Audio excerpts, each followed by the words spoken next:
Hello. I said I was going to talk about Ralph Nader, and I am. And in the research process of finding out more about his life and his work and legislation he literally helped create, I fell into a million different rabbit holes that hopefully you will bear with me while I explain because they all really do relate. I promise. So, right off the bat, I want to define a few concepts here, and these are words I'm going to be using a lot. These are themes that are going to come up. Corporatism is one of them. Corporatism is when a state or organization is run by a large interest group. An interest group is defined as a corporation, a business in this case. And next is consumerism. Consumerism is a movement that is about the promotion and the protection of consumer rights and interests. Now, these two things kind of come to be opposing forces a lot, both in this video and in some of the sources that I will be mentioning. Next is going to be native advertising. Native advertising is a type of advertisement that is meant to blend into the platform that it's on, and more specifically, it's something like an advertorial where it will be kind of a sponsored article that you're reading about the 10 best products for winter, something like that, right? Or when you see a Facebook sponsored post, Reddit sponsored post, Instagram shop ad, it's right in the middle of your feed, right? It's not meant to break up the look of what you were already looking at and the organic content on there. Next thing I'll define are heuristics. Heuristics are mental shortcuts that our mind makes when we are trying to come to a decision, solve a problem, go into discovery, etc. So the reason why these are important is because as an advertising student, these were things I was taught because not only do advertisers have the kind of data where they can define what these mental shortcuts are to us, but they use them constantly. So how that relates back to native advertising is that these advertisers know that you're only looking at each post for about 3 seconds or less. So when their sponsored ad, sponsored post, looks extremely similar to all the other ones, your mind doesn't immediately make the connection that it's an ad. That's what they're hoping for. So now platforms and advertisers are working together to skirt past deceitful advertising and serve you up an ad that looks like your friend is posting or something, you know? I'm going to give an example of a heuristic that we know and is defined right now, and that's called the availability heuristic. And that is our tendency to rely on easily accessible information, our tendency to rely on information that comes to mind quickly. So that can mean that we either recently learned about something, or it's something we care and are passionate about, or something we're afraid of, right? Stories really invoke several different kinds of emotions within us, and advertisers and corporations with PR will tell you stories. And an example of this is when McDonald's and their lawyers decided to go on a full PR campaign blasting a woman that was suing them for pouring hot coffee on herself and getting burnt and then suing McDonald's. They had a lot of money to influence media and put out so many stories claiming that this was a lazy American grifter, right? The classic example of someone who refuses to work and is just taking on this innocent giant corporation and stealing all their hard-earned money, right? But many of us know that this is something that was debunked, right? Like, this woman in question was an elderly woman who, yes, did put coffee in her lap at one point, like between her legs, and she burnt the shit out of herself, and her skin fused together with how hot the coffee was, and she ended up needing skin grafts, and that's why she was suing for the amount of her hospital bills. And we know that hospital bills in the US can be absolutely insane. So listen, it was found that McDonald's employees were being instructed to turn up the temperature of the coffee machine, and thus the coffee that they were serving people, in order to maintain it hot, maintain the heat for as long as possible when it gets to customers, and to save money. And it was obvious this was a dangerous temperature. Like, we know what is a dangerous temperature, right? And by this point, the Occupational Safety and Health Act had already passed because of my good boy Ralph Nader, so McDonald's just, they weren't in the right there, but they had a lot of money and influence to convince people that Look at that. Here's an example of a great American grifter, and she's after your money, big business, you know? Sadly, McDonald's does have a lot of examples of this kind of woe is me moment in media where they are able to influence public opinion and kind of say some blatantly contradictory things. So what I'm talking about specifically is the minimum wage argument, and their argument against raising the minimum wage to 15, which is still very low. And that argument is that their menu prices, which have been historically low and good for Americans, would have to go up as a result. And that is straight up garbage. And the reason that I know that is because in Denmark, good old Denmark, McDonald's does exist there.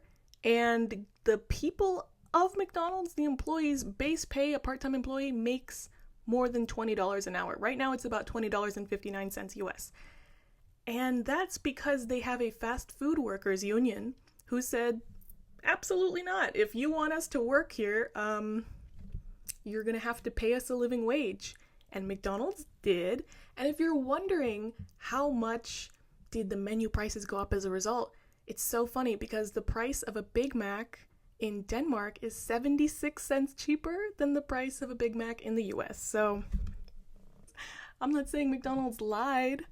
I'm saying they have great PR. And finally, I want to define one last term, and that is astroturfing. Astroturfing is the practice of presenting marketing or PR messages and passing them off as if they were organic comments from the general public. I think you can see that there's a connection to native advertising here because it's kind of a slippery slope now where advertisers are getting closer and closer to just lying to your face again, in ways that they have historically, and yet having the look as if that they are regulated by government and that these things are prevented by laws, right? So one especially insidious example of astroturfing was when Purdue Pharma funded nonprofit organizations, they founded them as well, called things like the American Pain Society, American Pain Foundation, American Academy of Pain Medicine, and Center for Practical Bioethics, filled with doctors that were being paid by Purdue Pharma to promote the use of painkillers and, specifically OxyContin for things beyond extreme pain in an attempt to promote a widespread use of painkillers and pass themselves off as simply concerned citizens who believed that doctors were not prescribing painkillers to people that needed them. So let's kind of transition this into Ralph Nader and how his legacy came about, right? And if you don't know who he is, then, this will be a very informative video, I believe. So let's start with the automotive industry, right? That's where Ralph started. And the automotive industry has a long, long history of positives and negatives in the United States. For example, the golden era of manufacturing in the automotive industry in the US was definitely like the peak of General Motors, right?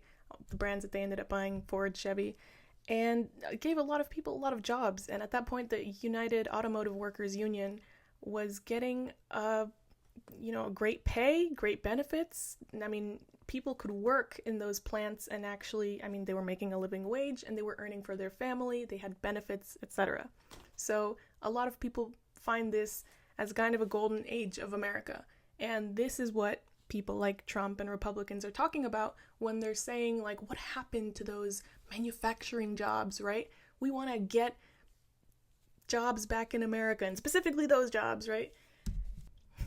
It's funny because they never seem to follow up with the reason why those jobs are not here, and it's because those jobs moved to other countries with less labor laws and worse pay and worse conditions, because in the US, rather than paying workers any kind of a living wage or anything close to it, the companies chose to leave the US instead.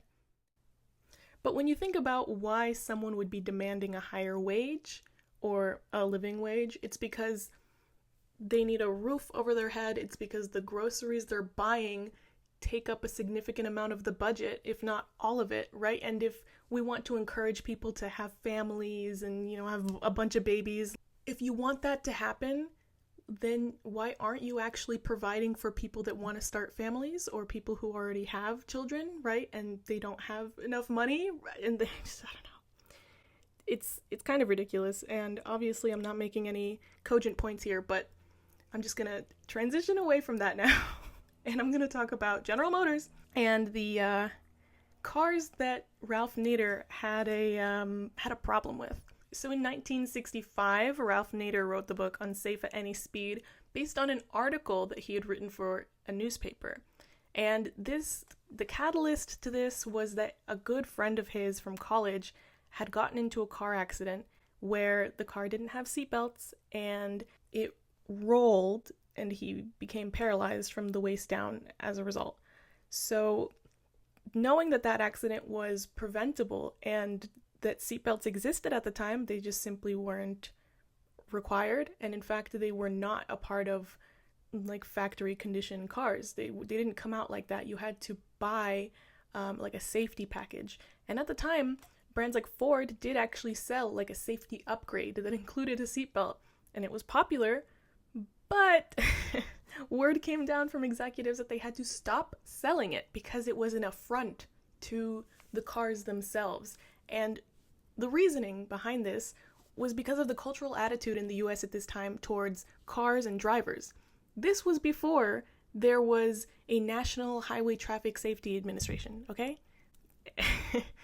Cars didn't have these rigorous safety testing certifications to get through.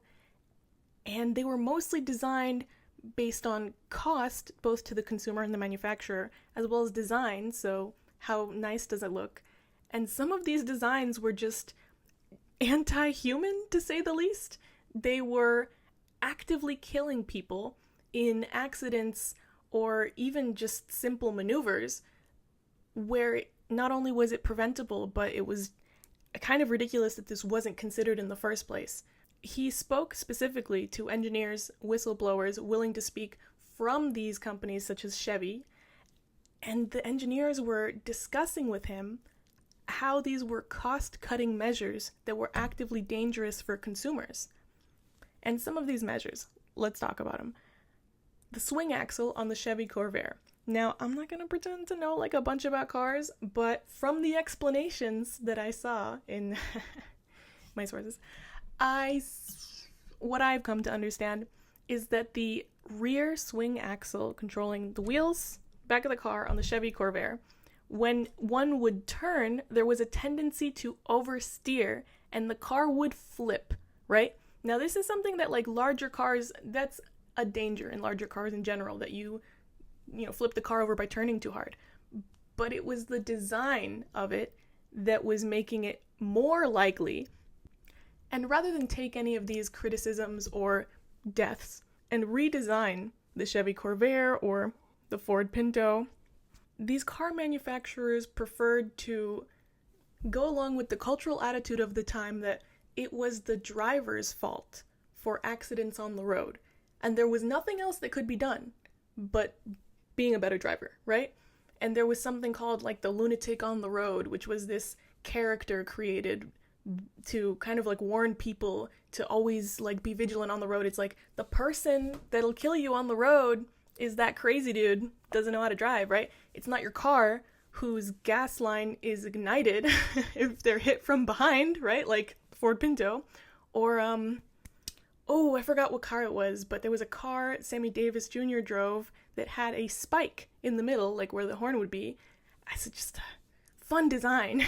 And it took his eye out in a crash. Like, that's terrible. Horrible. Why did a spike in the middle of the steering wheel? I gotta reel myself back in. But that's to give you some context to the kind of accidents that were happening and why, and what Ralph Nader was writing about in Unsafe at Any Speed. And with the publication of that book came immense public scrutiny onto these car manufacturers, and specifically, General Motors took immense offense to this book, and they decided to stalk his ass with a private investigator. And it became so obvious to Ralph Nader in his day-to-day life when women started randomly coming up to him in the grocery store like, hey, you want to come back to my place and talk about foreign affairs? And he'd be like, I don't know you. I'm buying cookies. Like, how do you know me? I don't know. Like, so just, I mean, they weren't really good at it, but they found nothing, but also he caught on very quickly, and then he turned around and sued them for that. And it became fodder for a congressional hearing about these accidents and about the manufacture of the cars that were written about in the book in order to enact actual safety regulations that these manufacturers would have to follow, and the creation of the National Highway Traffic Safety Administration. It's really funny, and I mean also sad, but the things that they were trying to like catch him on were him having sex, smoking weed, or being gay. Like, as if any of those things would have immediately disqualified him from talking about the car crashes that were caused by faulty engineering in General Motors cars. If you go and look at the footage or the documentary An Unreasonable Man, they have some of the footage of the congressional hearing where Senator Ribicoff actually lays into this General Motors dude about how even if Ralph Nader were some kind of like womanizer, that means absolutely nothing about what General Motors was doing. So, refreshing, especially to hear in the 70s, right? I feel I should clarify now that Ralph Nader was not a senator, congressman, or politician when he wrote this book, or even after the fact. Oh, he was a lawyer and a professor. So him taking this on was as a grassroots advocate. So keeping that in mind, these are some acts that he is largely responsible for pushing forward, and those are the Freedom of Information Act, the Occupational Safety and Health Act, the Whistleblower Protection Act, the National Traffic Highway Safety Act, the Consumer Product Safety Act, the Clean Air and Clean Water Acts, and the Environmental Protection Agency.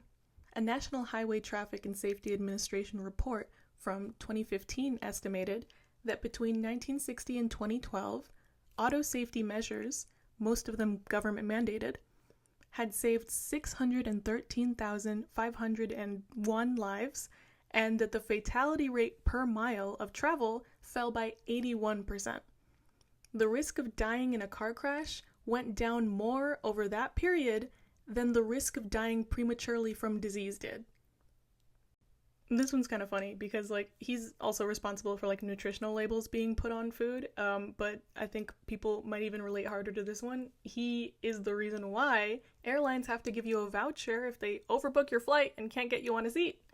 So, that happened in the 70s. They kicked his butt out of a flight because they overbooked it, and he sued them. So, I mean, he really does get this rep of, like, being the Karen that sues, right?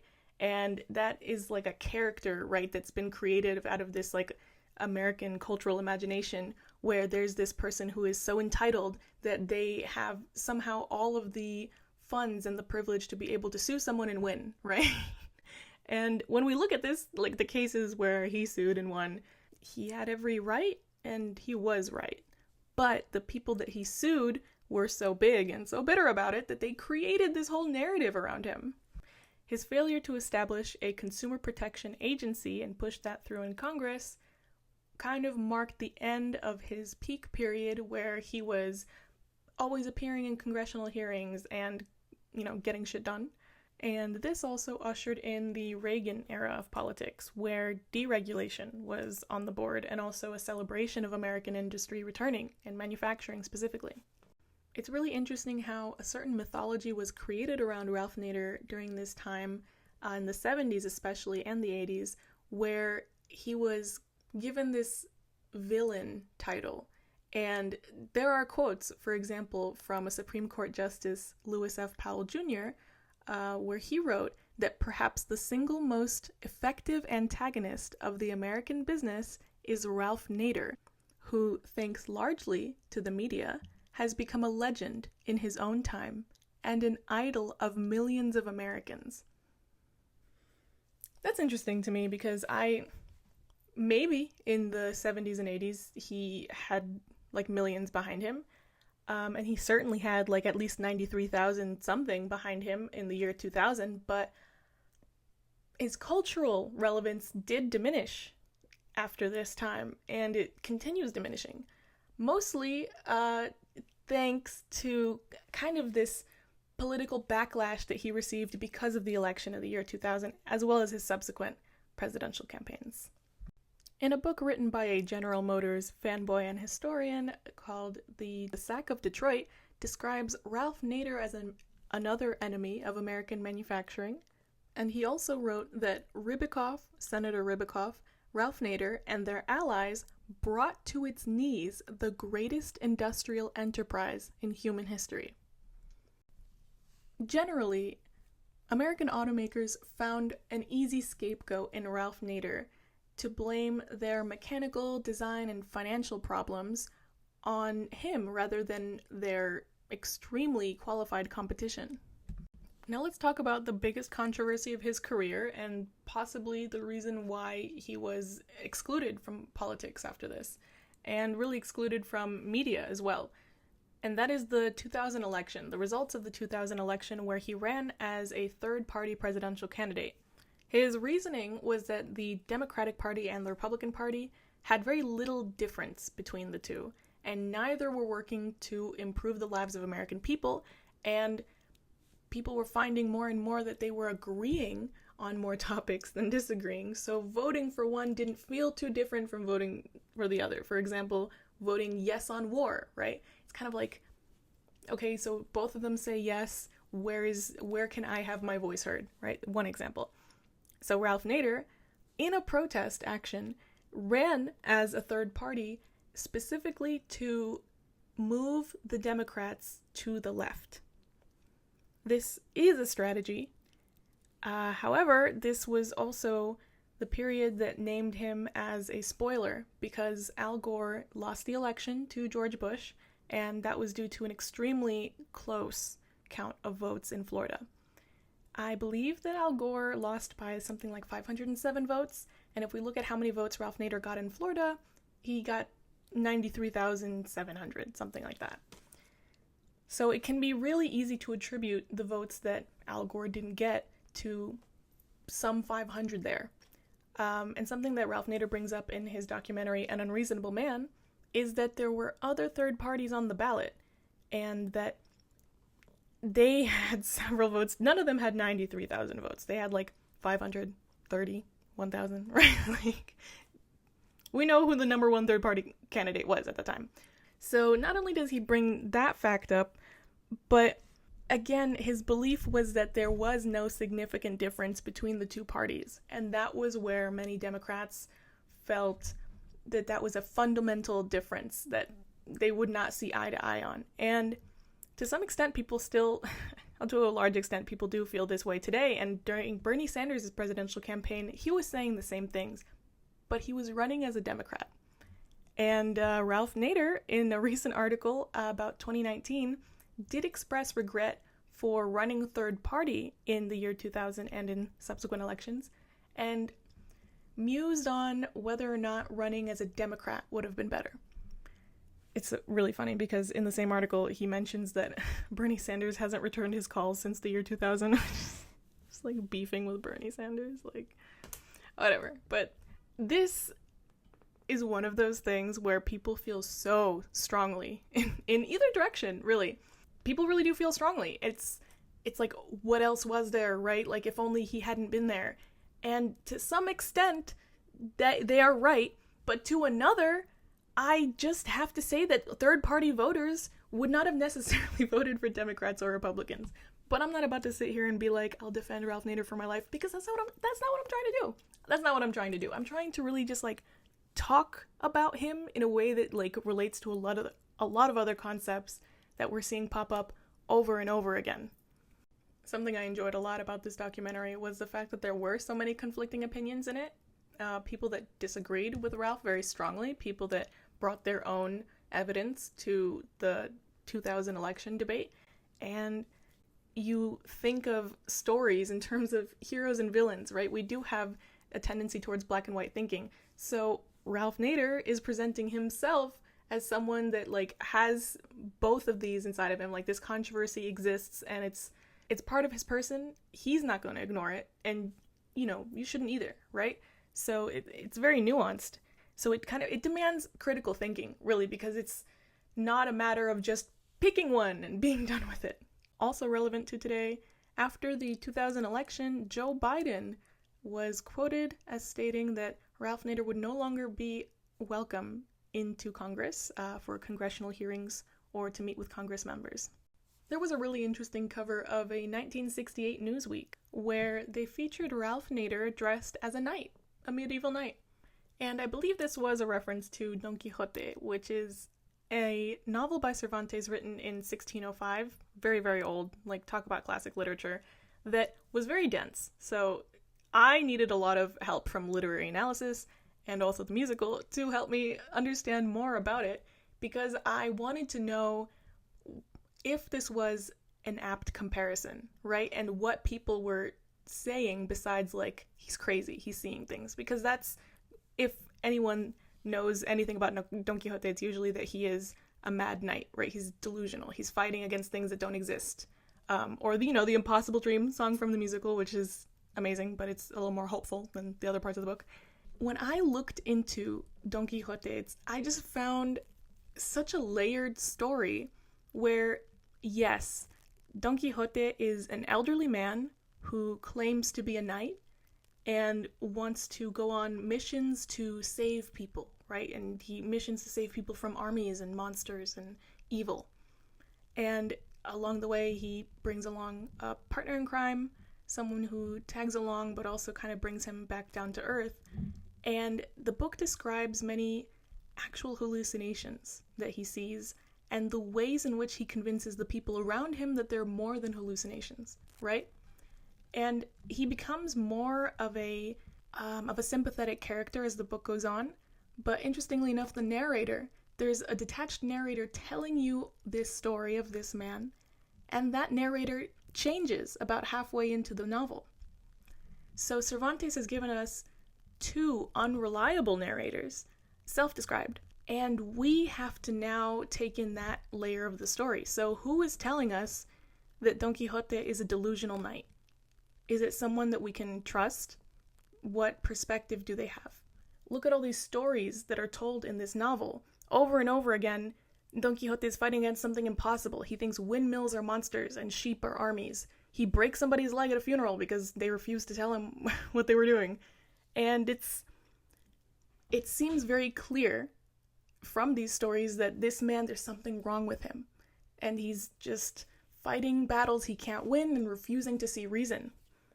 But again, who is telling that story? A widely accepted interpretation of Don Quixote by literary critics is that it is a satirical take on chivalric romances, which describe a period of medieval Europe where knight-errantry existed, which is, a knight-errant is a wandering knight, so someone who just kind of maybe like a vigilante who goes around seeing, if there's any crime to be found, you know what I'm saying? Anything he could do to help. And that's what Don Quixote takes on. He says, I'm a wandering knight now. And he demands the people that he encounters to not only treat him as a knight, but to give him the respect and regard of a knight and explain, what their intentions are when he comes across them traveling, or to host him for a night. So Don Quixote created the character of a delusional white knight who fights an imagined enemy and lives in a world of his own creation. And when we listen to the critics of Ralph Nader, we can hear the same kind of criticisms. For example, that he's narcissistic, overly idealistic, a purist, that he is stubborn and uncompromising to his own detriment, that he spends his entire life actively antagonizing larger targets, that he wants too much, and that he thinks that he's the savior of the American consumer. Now, the reason that Don Quixote becomes a sympathetic character to the audience is that he genuinely believes that he is fighting for good, and that he is doing something for the benefit of the greater good. And I think that is where this character, this stereotype, becomes so much more multifaceted, because as an insult, now it's okay, but who's the person saying that, right? Who's the one calling you crazy? Can they be trusted to make that judgment? And how sympathetic should we be towards people who genuinely believe they're doing the right thing, but causing harm, right? Don Quixote still, ran up to some mourners and broke a guy's leg. Now let's talk about another Don Quixote type that has been likened to this archetype, and that would be Elon Musk. So Ralph Nader has already had some words about Elon Musk and Tesla, but interestingly enough, Elon Musk is one of those men who may genuinely believe that everything he's doing is for the greater good, and he certainly says as much in his book. Now, this is a biography written by Walter Isaacson, and Walter Isaacson's previous biographies were on, it's not Tim Cook, it's the other one, Steve Jobs. He also wrote a biography about Steve Jobs. And I would say that Walter Isaac gave Elon Musk a lot of free rein here because he kind of just wrote everything that Elon Musk said. And here in this novel, which I unfortunately read, you're able to receive some insight into his personality. And at several points throughout his book, he talks about the immense need he feels to move forward in what he feels to be incredible human feats, such as making it to Mars, right? And he feels that if it weren't for him and his extreme workaholism, it would never get done. And that is the justification he used for days when he called every one of his employees that were, like, let's say these are Tesla employees, but he's done it in each of his companies. For example, in Tesla, he'll bring in every single engineer possible, every worker that can show up on that day that he decides to be there. And he'll say, we have to get this amount of cars done by this date, even though that means working way past 40 hours a week. And some people do it. Some people he fires immediately because they refuse. And he considers the group of people that stay on and meet these impossible goals his core group of extremely passionate people. He says in the book that he believes that a small group of highly passionate people is more effective than a large group of moderately passionate people, right?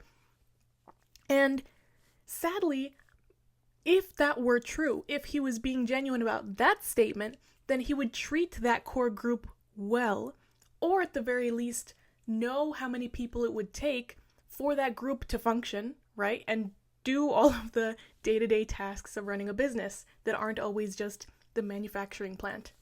He talks about putting engineers right next to the manufacturers on the line making the cars, right?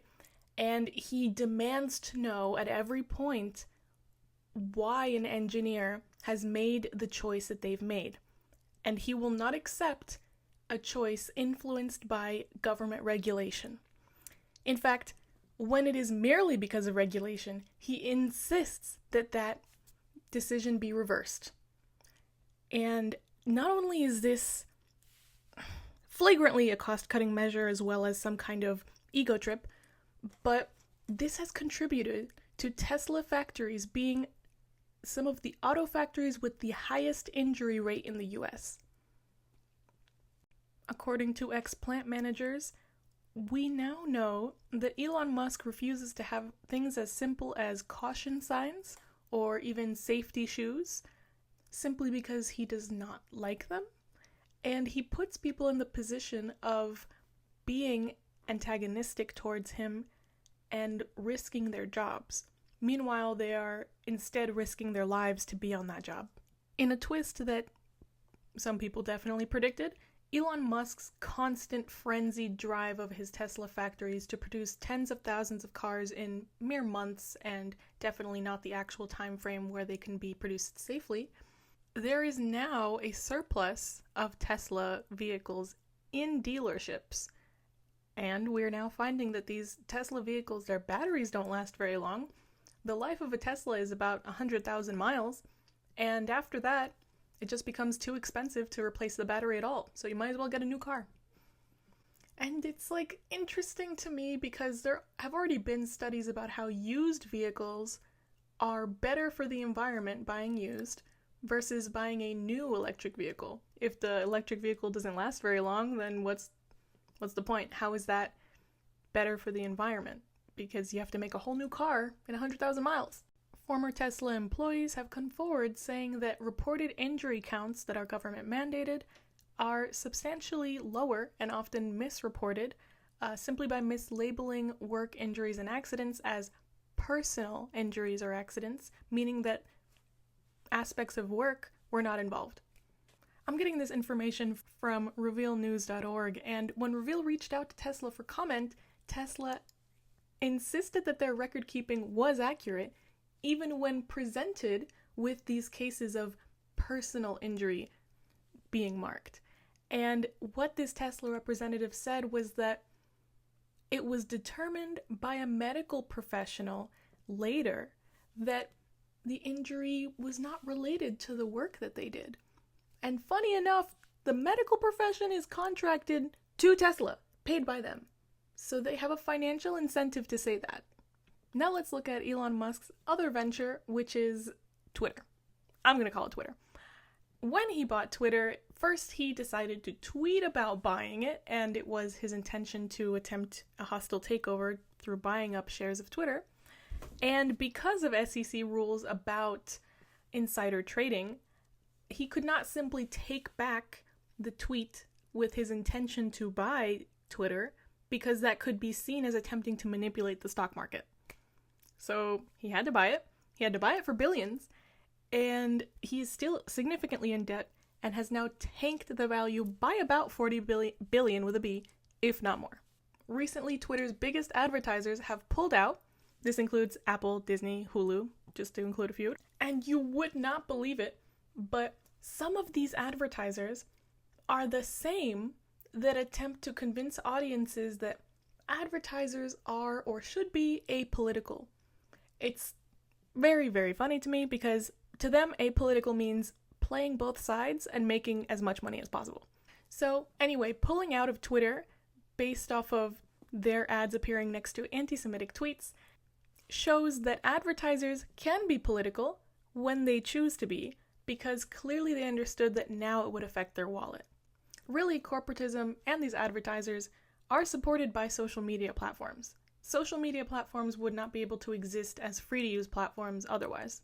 So now let's talk about YouTube and YouTubers, and how content creators often need sponsors and advertisers to place ads in their videos in order for them to make a living out of their content creation.